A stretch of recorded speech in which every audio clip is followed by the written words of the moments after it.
Good evening. Hello, Nikki. Hi there. How are you? I'm doing great. How are you doing? Doing really well. And good evening, everyone who's joining us. I'm seeing folks from the Presidio community and also some folks who are joining us from abroad. So welcome to the PGS webinar sessions. This session is brought to you by the Presidio Graduate School. Founded in 2003, Presidio Graduate School is an independent, values-driven graduate school offering MBA, MPA, and dual MBA, MPA degree programs, along with the professional development and continued education course series, all in sustainable management. All courses integrate social justice, environmental responsibility, and systems thinking. Learn more about our programs, people, and impact at presidio.edu. And with that, I'd also like to introduce our speaker for this evening, Nikki Pava. Nikki is the author of the recently released Green Wisdom, a guide for anyone to start, engage, and energize a sustainability team. Fortunate to be born on Earth Day, she has been a leader in the sustainability movement for over a decade. She is the founder of Alegria Partners, a consulting firm that specializes in sustainability engagement initiatives for mission-driven companies. Prior to her work at Alegria Partners, Nikki founded Eco Tuesday, a national networking forum that facilitated vital connections and essential change in the business community.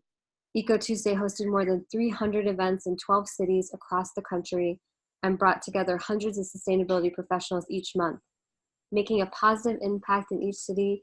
In 2012, Renewable Energy News named Nikki one of the top 10 women in clean tech and sustainability. Nikki holds an MBA in Sustainable Business from the Presidio Graduate School and lives in the jungle in Costa Rica. Thank you for joining us from Costa Rica this evening, Nikki. My pleasure. Thank you. Thanks for having me. Hi, everyone. Well, I'm just gonna jump into it, and I think that we all read the news, we all hear the news, we all are just see it just so much in everything we do, and we're just constantly bombarded by the heartbreaking examples of what's going on in our world today and how all of these issues are affecting our environment, such as utility companies that are starting fires and corporate greed damaging the earth and politicians completely disregarding indigenous rights. And there's so many stories that take place all the time. And it's kind of hard sometimes to get away from it all. But tonight, I wanted to share a little bit about the stories that some of the people in innovative companies have shared with me. And these people are taking action and putting their efforts into changing the entire business landscape as we know it. Over the past 2 years, I've learned about these people and the programs they are creating and the awareness that they are putting out there into the world, that there is a possibility of a future where the intersection of the environment and business can actually harmoniously exist. It's possible.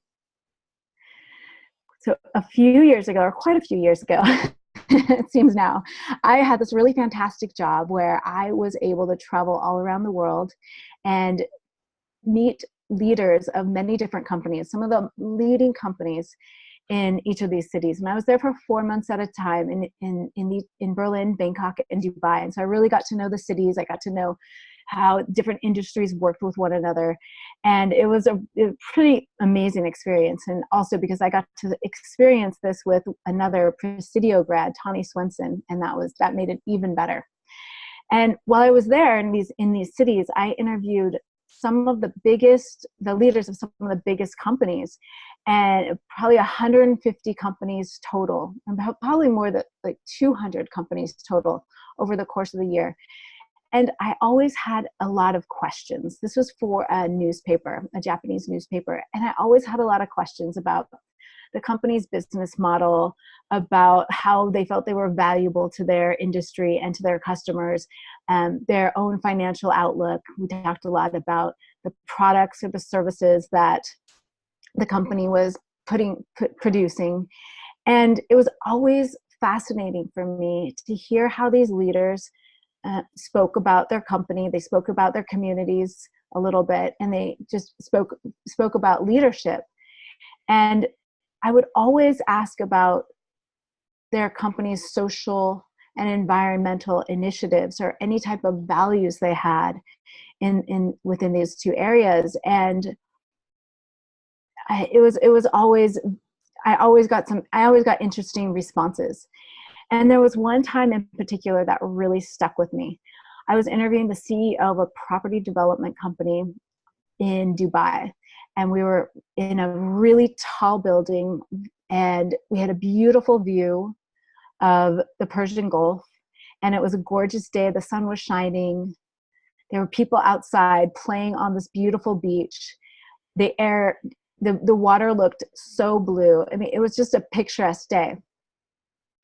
And toward the end of the conversation, I asked the questions about the company's social and environmental initiatives, because this company was they were building another property down the beach a little bit, and it was going to be huge, a very massive development. And it was obvious that it was going to displace a lot of people and really have an effect on the life of the water, of all of the animals in the water and just all over the beach. And so I asked this leader that I was interviewing, where are all these people going to go? All these people who live here in this community. And these were much lower income people. It was in just these small little houses all over the beach. And he just kind of shrugged and changed the subject.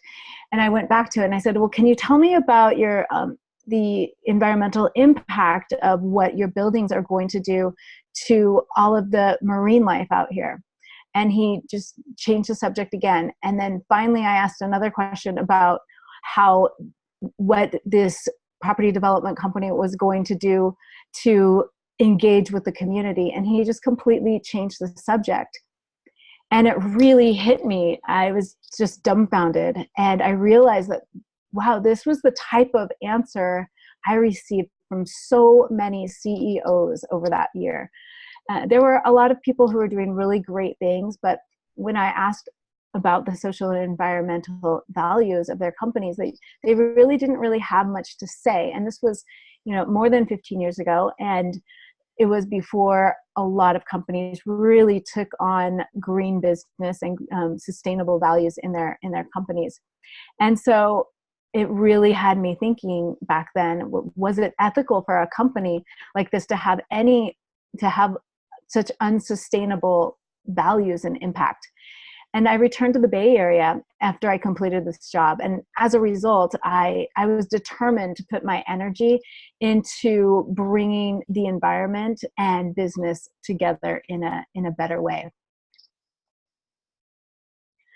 This is a little bit about my sustainability journey. I heard about a really great school called the Presidio School of Management, and I decided to apply, and I got in, and I was thrilled because I was so happy to find a whole community of like-minded people who really cared about the future of the planet and really cared about what they were doing with their day-to-day actions so that they could be impactful. And I was in C5, cohort 5, and it was a really amazing journey. And I remember quite vividly Hunter Levin's in Principles of Sustainability, one of the first classes that we took, and she was saying that it will be business that will change the world. And I really took account of that, and I took account of that into how what I wanted to do with my time, and really asked myself, what could I do to positively affect the world? And then in the middle of my first year, I started Eco Tuesday, and Sharmila spoke about Eco Tuesday a little bit. And it started out with, we had a really big first event of 250 people, and it just kept on getting bigger. So it grew across the country after a pretty short amount of time, up to 13 cities. And it was really wonderful to know that people in smaller cities like Detroit and Minneapolis were getting together to talk about things that mattered to them and mattered to the planet. And what we did in Eco Tuesday is that everyone got together. We had a speaker who shared about what they were experts on. So the theme would be different every single month. And then everyone got into a big circle, and they shared their name, their company name, and one thing about what they were most passionate about around sustainability. So it was just a really energetic room, because it was just dozens to hundreds of people who were really excited about what they were creating, and all of the just incredibly innovative sustainability ideas. And a lot of people met, created business partnerships that even have lasted until today.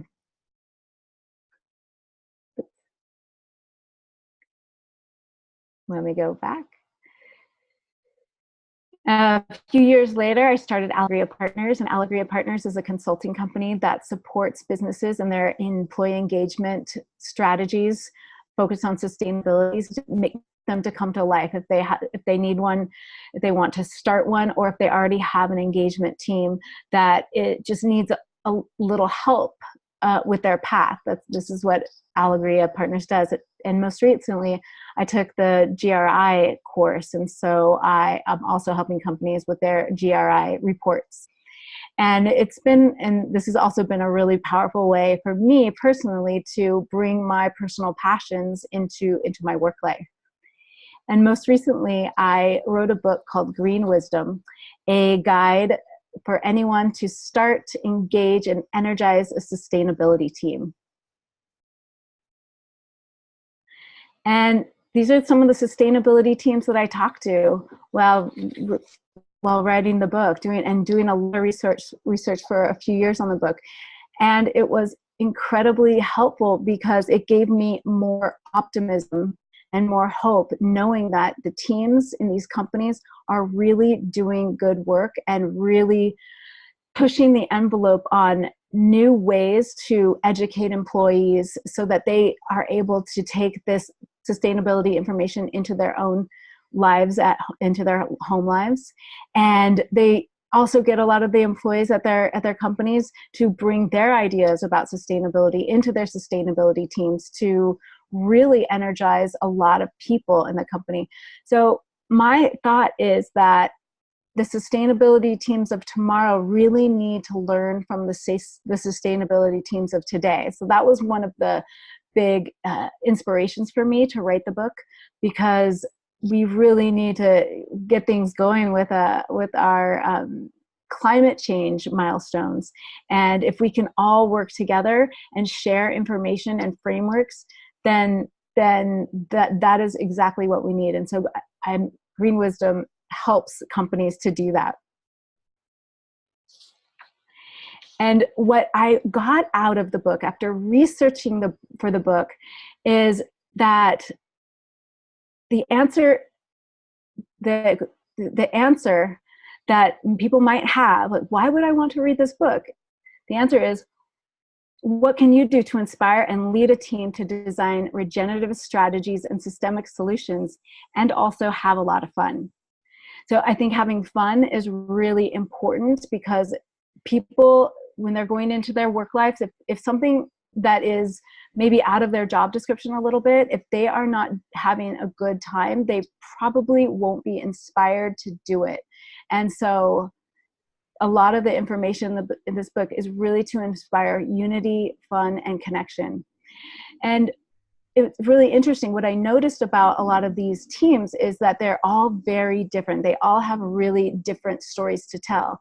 And some of the teams are volunteer-led, and some of them actually have one person who is in charge of a small sustainability team, or a few people who are in charge of a really big global team. So all of the teams that are featured in Green Wisdom are different, and they're called environmental stewardship committees or sustainability action teams. They all have different names, and it feels like they're all going in the same direction, and they all have the same destination. So it was a really, really valuable way for me, like I mentioned, to just feel more optimistic about the possibility of the future of the environment and business really working harmoniously together. And what is a sustainability team? What I gathered, and what many people watching this might have some ideas about, because I think a lot of people who are part of the Presidio family have a good understanding of sustainability and sustainability teams, is that a sustainability team's role is to coordinate the environmental and social initiatives and ensure that they align with the company's needs and vision.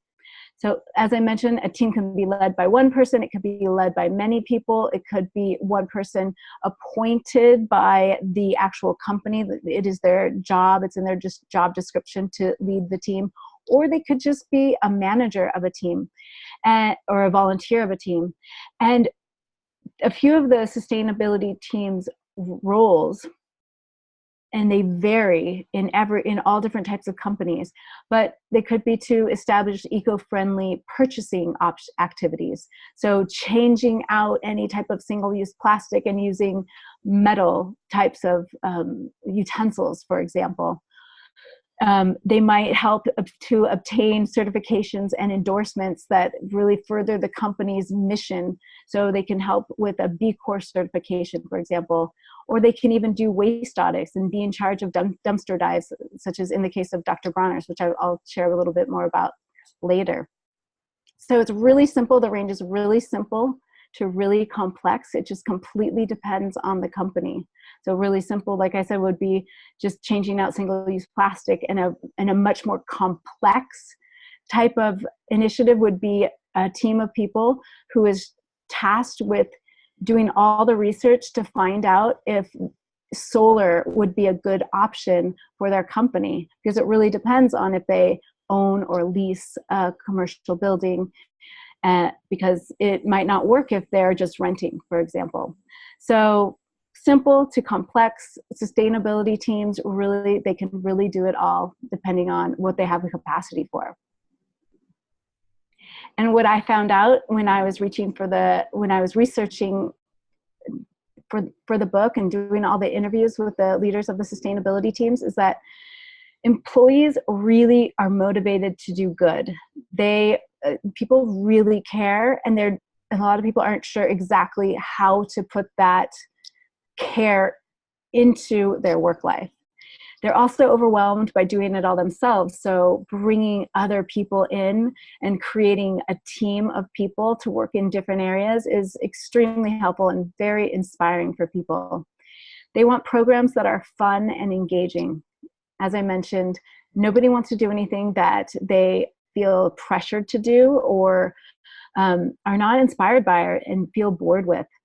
And they also a lot of people have a huge desire to connect their passion to their work, because no one wants to leave what they're excited about at the door when they're walking into their office in the morning. They want to bring it in and talk about it with other people. And people really can make it happen. Anyone can start a sustainability team. That's another big thing I got from this research, is that anyone can do it. But how does it start? So I'll give an example. Say you're an energetic person who works at a medium-sized company, and you are seeing many places in the company that know that you can do better, that they can do better for the environment and the local community. So you might feel a little bit shy about spearheading a program, but you know that it will definitely make your working days so much more enjoyable. So here are a few steps that you can take to start a team, to really start to make something happen. Start talking to people. Enroll other people into your vision. I think that most people would be really surprised to know that other people are probably thinking very similar things that they are, and seeing the places in the company where they can do better. And you would be surprised that you are probably not the first person to think what you're thinking. Create a first meeting. Just get a time out there, set a date, find a place, and just invite people to come and join the meeting. In Green Wisdom, there are a lot of lists. I really love lists. And so there are so many lists that in there, and you can use them to create some overarching tasks that can be done before the first meeting. So you can get people to get started even before the first meeting. Another thing is to create inspiring touch points so that you're generating participation. You're really getting people to contribute. So you find out what people are interested in. Do a little bit of market research and start talking to people. Some people might be interested in researching the possibility of composting organics, the organic waste, while other people might really be interested in a bike to work program. And there might be a few different things. And so by talking to people and just creating a few different events or talking about a few different issues that are really inspiring to people, that's a really good thing to do before and during the first meeting. And identify some important metrics so that for all the campaigns you do, you can talk about, you could really see, for example, how much a company spends on power, on the electric bill. And if something as easy as changing out light bulbs is one of the first things on your list, you can see pretty easily how much money you'll spend and how much money you'll save over the course of, say, 6 months or a year. And figuring out those metrics and the places where you can possibly save money is a really great way to create a business case for executives.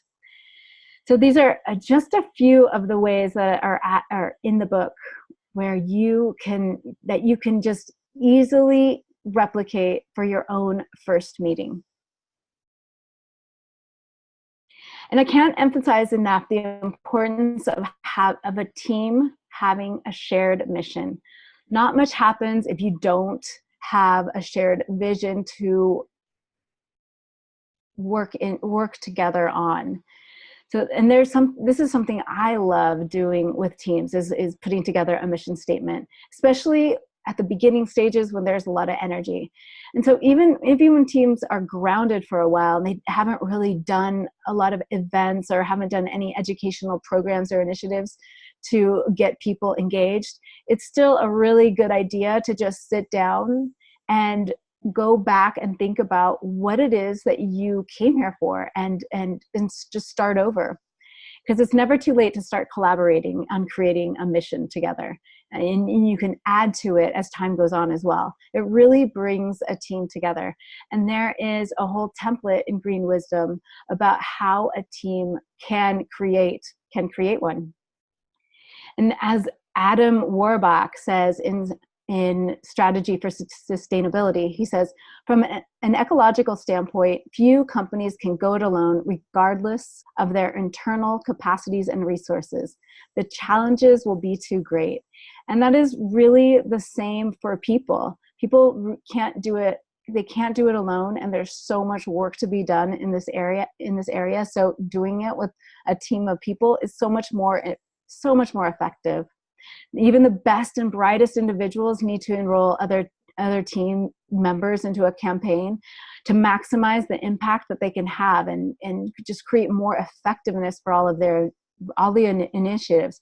Because one person can be the spark plug, but they can never be the whole engine. And I'm sure everyone has been on teams where there's maybe one person who seems to be doing more of the work and people just don't help out as much. And it's most likely because they're not inspired by the same long-term vision. And usually those companies don't work out very well. And also keep the momentum going. The consistency is key to continue having events and meetings on a consistent schedule is a good way to really keep people engaged in a longer term vision. You can set monthly and weekly and quarterly goals and meeting times. And really the frequency will really depend on how many people are involved and how many people want to contribute to the different campaigns. But it's really helpful to have things like meetings set during a specific periods of times. And also there's so many tools out there where you can track the team members' action items. I mean, most companies have internal software tools that they use, and those can also be used for the sustainability team. Even if it's mostly volunteers, you can still put those tools to really good use, because if you don't track what's happening, especially if you're the team leader, you're really not going to know what's going on, when and if deadlines are being met, and if people are actually stepping up into their roles and holding themselves accountable, because it's really helpful to hold other people accountable. Also, publicize the meetings. Make sure that they're known on the company's intranet or social media or any other ways that people keep in touch, just so people remember when these meetings are.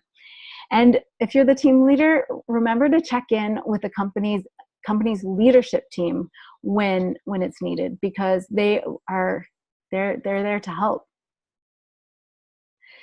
And Alaska Airlines, this is another really great example of the fact that anyone at a company can start a sustainability teams.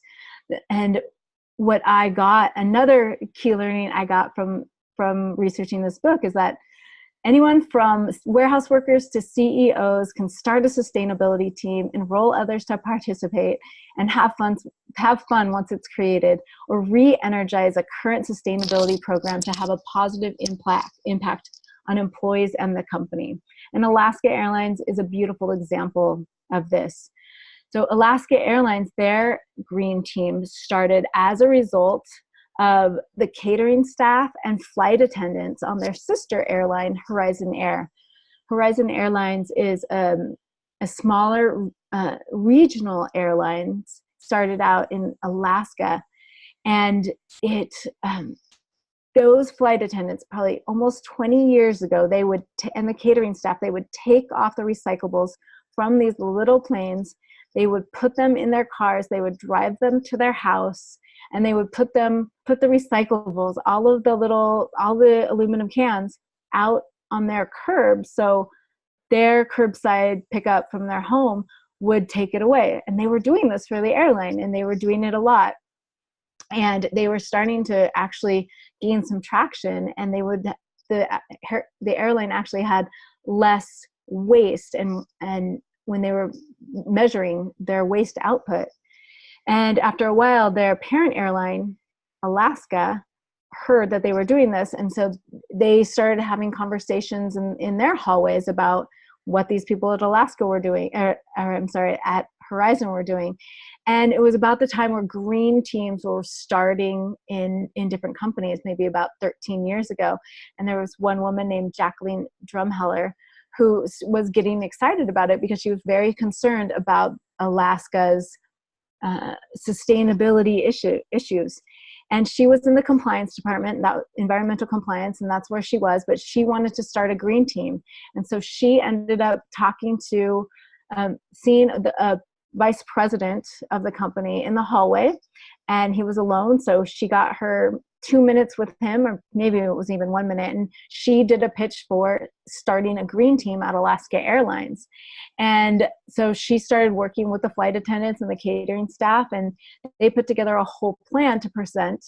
And the executives at Alaska Airlines liked what these people had to say, and they started to cultivate their green team. And it's now an award-winning green team, and they are doing a lot of really great things for the aviation industry, because there was nothing 13 years ago. I mean, even still, we still question whether or not our recyclables are really going to actually get recycled on a lot of airlines. But so that was a really great example of people just taking initiative and being inspired and getting other people to create a collective movement to make a good forward movement in their company for sustainability. And Dr. Bronner's is another great example of the company's sustainability path. and Dr. Bronner, just time and time again, when I was talking with Darcy Schreiber Knowles during these interviews, they just have so many great initiatives. And what she said is, if sustainability initiatives are just being driven or implemented by my department, they're not going to succeed and they're not going to last. Because sustainability has to come from the people who are actually doing the work. They're doing, so for example, in Dr. Bronner's, there's a guy there named Josh Alvarado, and he's in the shipping department. And he saw that the way they sort recyclables in the shipping department was completely different than the way they would sort all the recyclables and trash during the days that they would do their dumpster dives, where they would get everyone in the company together, and they would have these really great dumpster dive days where they would have music and have a fun lunch and go through their dumpsters. And even the Bronner family members would be jumping into these dumpsters, going through to audit their waste and recycling. And so Josh noticed that the way they set it up was completely different. So they weren't getting the same metrics throughout the course of the year. And so he proposed to Darcy that they start to sort the recycling in a different way in the shipping department. And they made that change there as a beta test run area. And then they started rolling that out in other areas of Dr. Bronner's, and it made a huge difference in their waste output numbers and their recycling numbers. And pretty soon they were able to start making money from their recycling instead of paying to have it be taken away and go to the landfill. So they were so thrilled with Josh's proposal and what he brought to the table, because it completely shifted so much in so many different departments.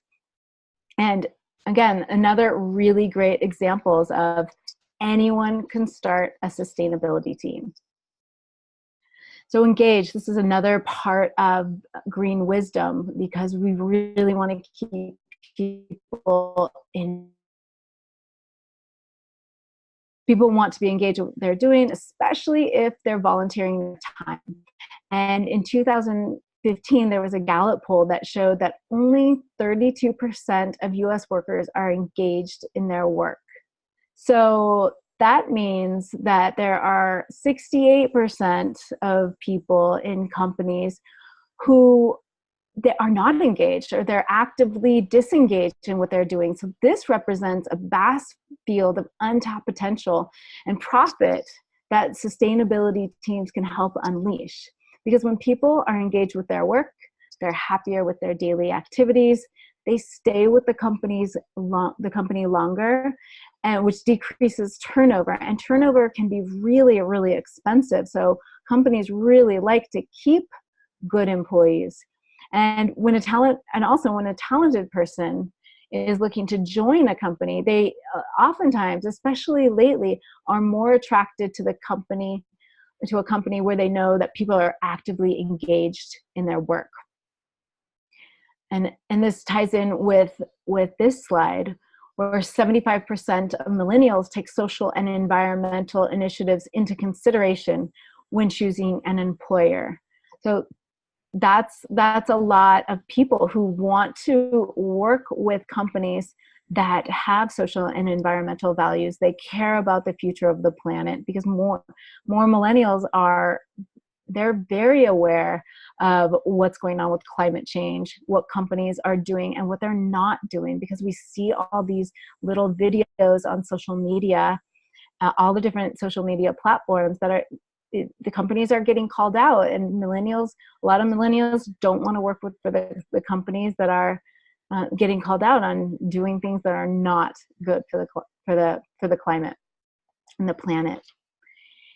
And the green team at Mountain Rose Herbs, this is a phenomenal group of people, and they are so actively engaged in their community. So this is a good way, this following is an example of a good way of keeping people engaged and also engaging with people outside of the office walls. So they do this by focusing on the natural environment of Eugene, Oregon, where the company is based. And Green Team members regularly participate in restoration projects such as removing invasive plants or species of native trees, or they plant native trees. They take out any of the invasive trees and shrubs that aren't supposed to be alongside rivers or in parks. And they're very committed to the area, which makes the employees really happy. And it really creates a lot of unity between the company and all the people who live there.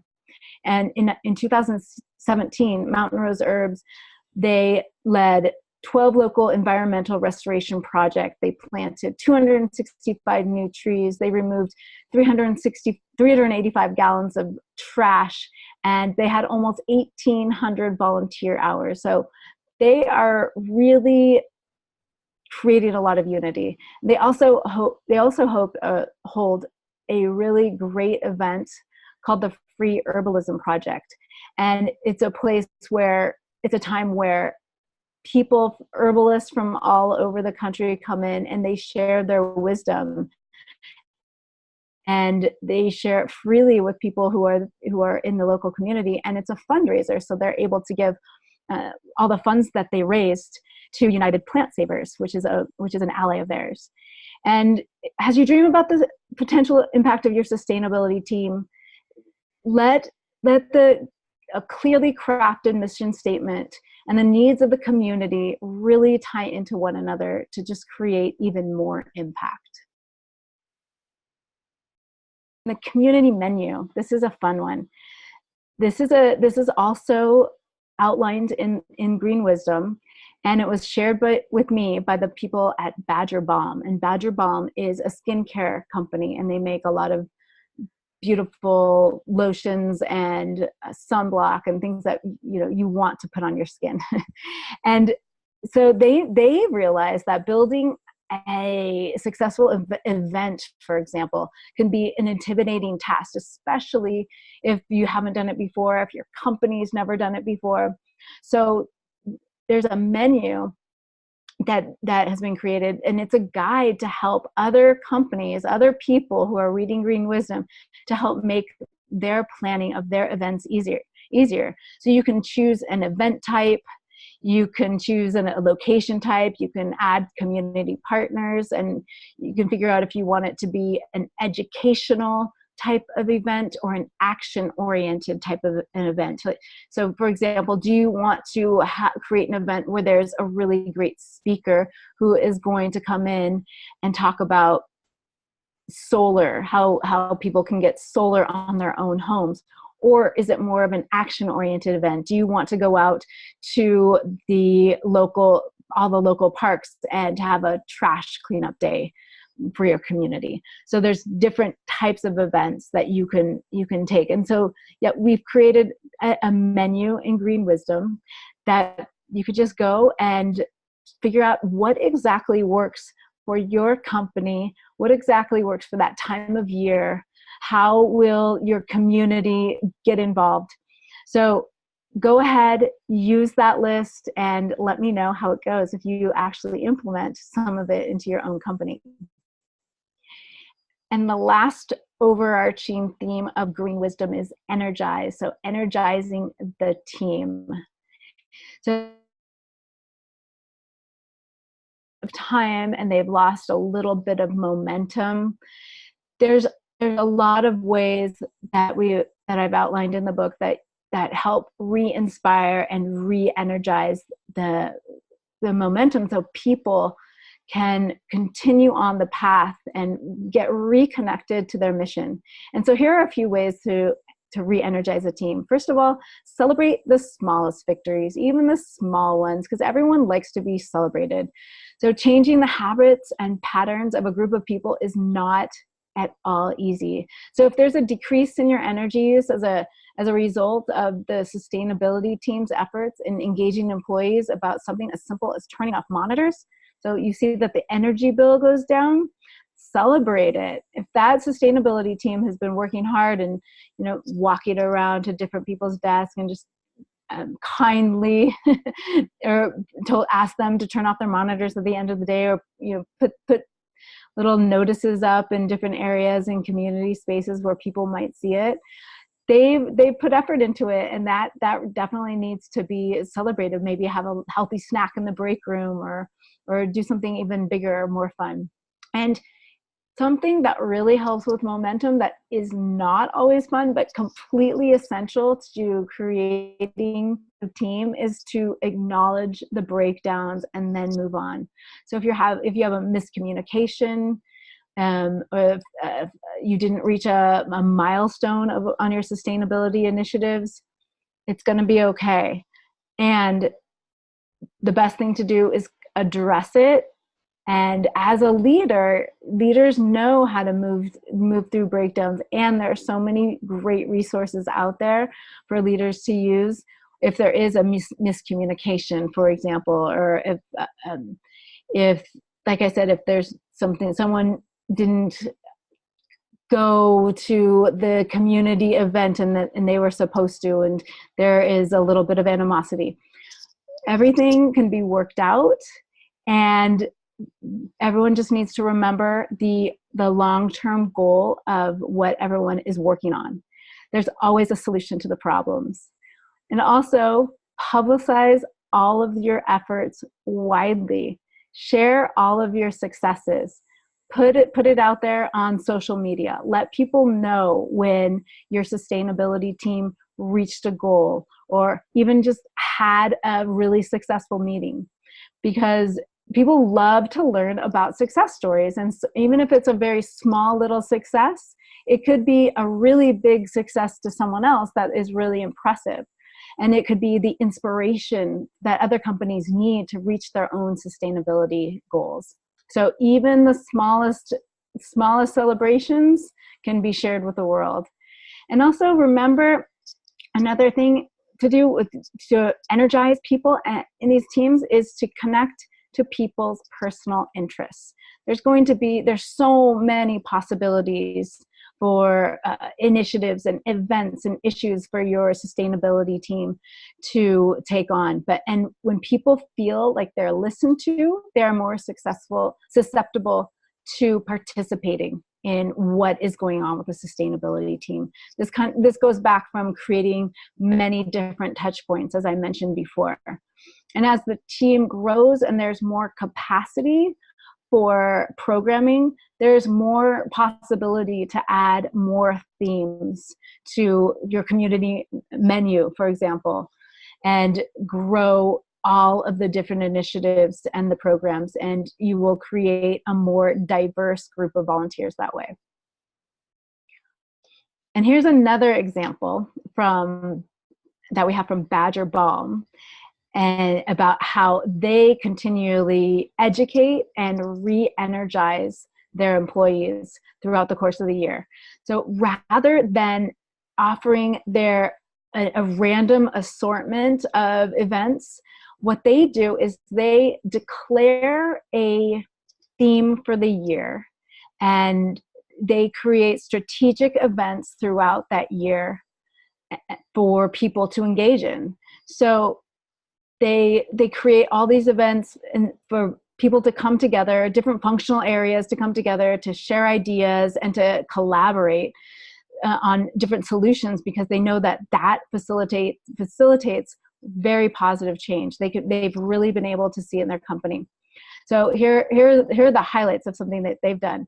So they have 4 different weeks that happen each quarter. So one week each quarter, and they put a lot of effort into what they're doing. So what they did last year was to focus on eco purchasing, both in their home, people's homes, and at work.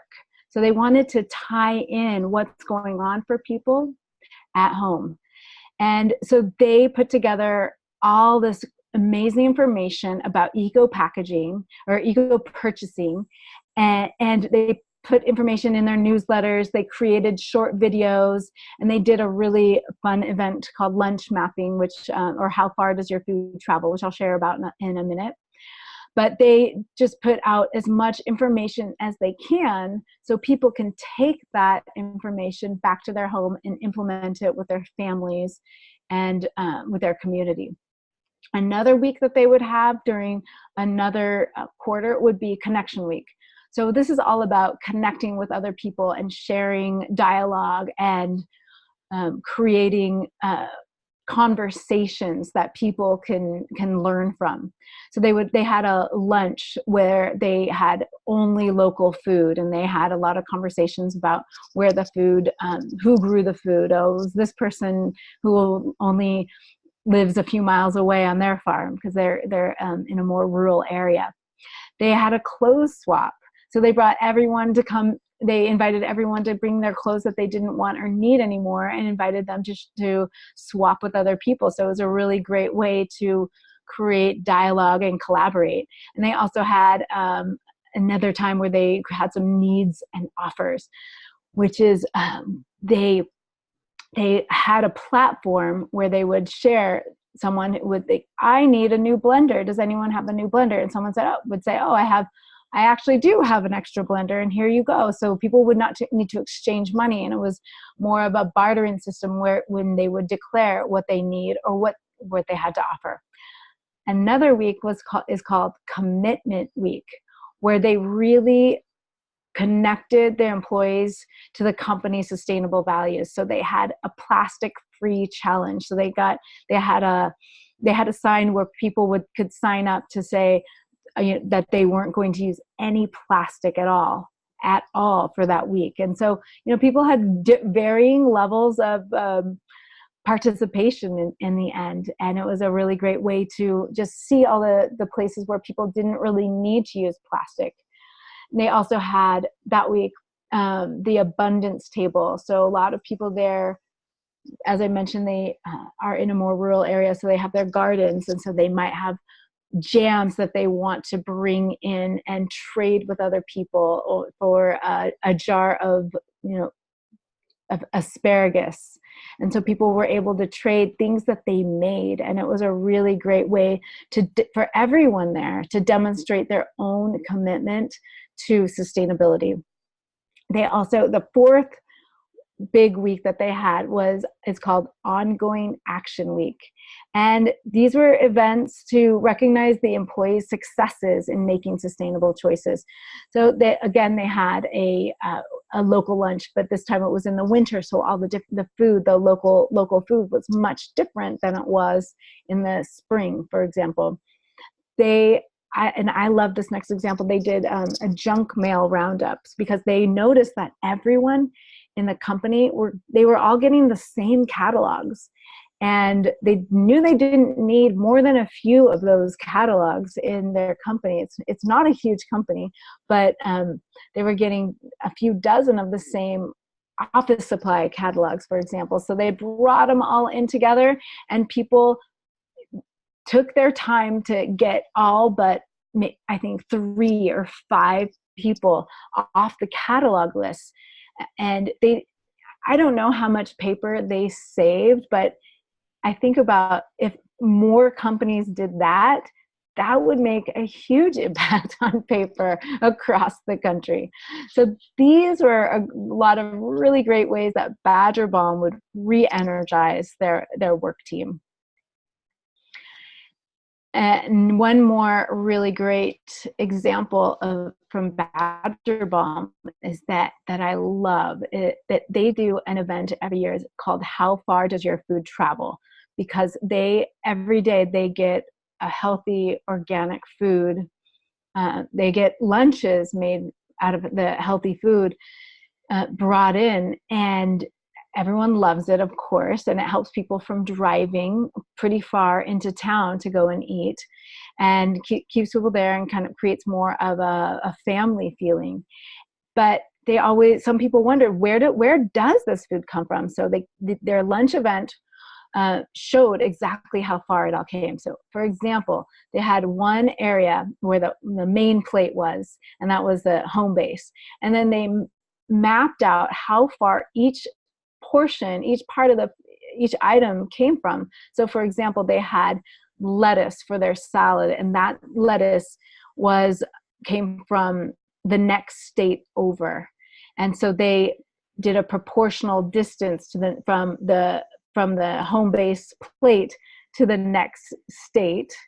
And they would do that for all of the different items on their food. And they had fish from Thailand. So that was much, much further away. That was placed much further away. And they were able to show why they chose that fish from Thailand, which was because they knew that that fish was farmed caught in a more sustainable way than the fish that they could have purchased from the Atlantic Ocean, which was much closer. But they felt better about that choice. They felt better that it was more sustainably caught, and they judge that against the fact that it did come from much further away. But this was a value of Badger Balms. They wanted more sustainable harvesting of the fish. And so they created a story and created an educational possibility for everyone who was participating in this really fun lunch event. And it was a really good way to just let all of their team members know that they actually really do put a lot of intention and thought into all of their daily lunches. And it's just a really great, beautiful way for a company to show how they make decisions. So these are some of the examples that I love sharing about, and I hope that other leaders would and can implement them in their own company. So please go ahead and customize them to your own company, make them fit into your own company culture, because every culture is different. What works for one company might not work for another. But if you can use any of the outlines in Green Wisdom, that would be great. I would love to hear about it. These are the examples that just continually give me hope and optimism about the long-term trajectory of the planet and of business. So please let me know about your success stories and keep in touch. Thank you. Thank you so much, Nikki.